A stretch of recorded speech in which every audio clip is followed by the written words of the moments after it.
So in Esther chapter 3 today, we're introduced to the villain Haman, we've been leading up to this, and we've been setting the scene. We've got Esther now, who's queen over Persia. We've got her older cousin Mordecai, who raised her, who's looking out for her, still giving her advice. Esther's identity, or Jewish identity, is still a secret. And so the villain Haman enters the scene.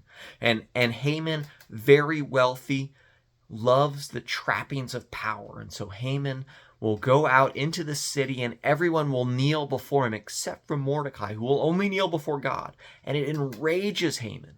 And Haman issues this edict that all the Jews throughout Persia are going to be killed, because Haman is so upset at Mordecai for refusing to kneel before him.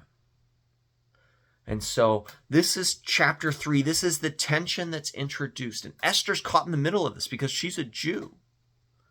And she's living in the palace. And so in some ways she's safe, in other ways she's endangered.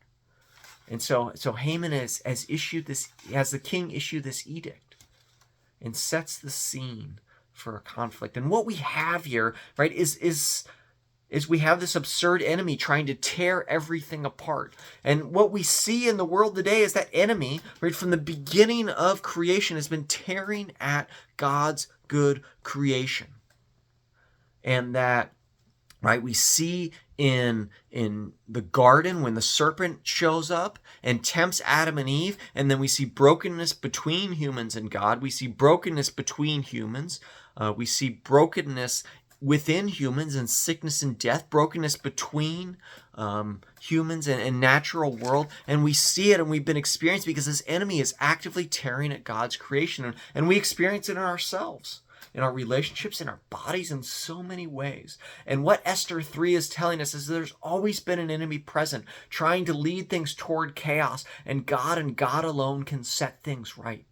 And we're going to see Esther as an example, showing us, sort of pointing ahead to Christ, how Christ wins a victory over chaos and points us towards an ultimate victory, when those relationships will be healed, when our bodies will be healed. And so what we get here in Esther is the salvation story in miniature. And this is the conflict in Esther 3. Haman, we have the enemy set up. And what we're going to see in chapters to come is how God weaves victory over chaos, over the enemy. And as the beloved children of God, we are invited. We take part in that victory. And so we take joy when we see in Scripture, because we know the same will be true in our own lives, how God is victorious over chaos and sin.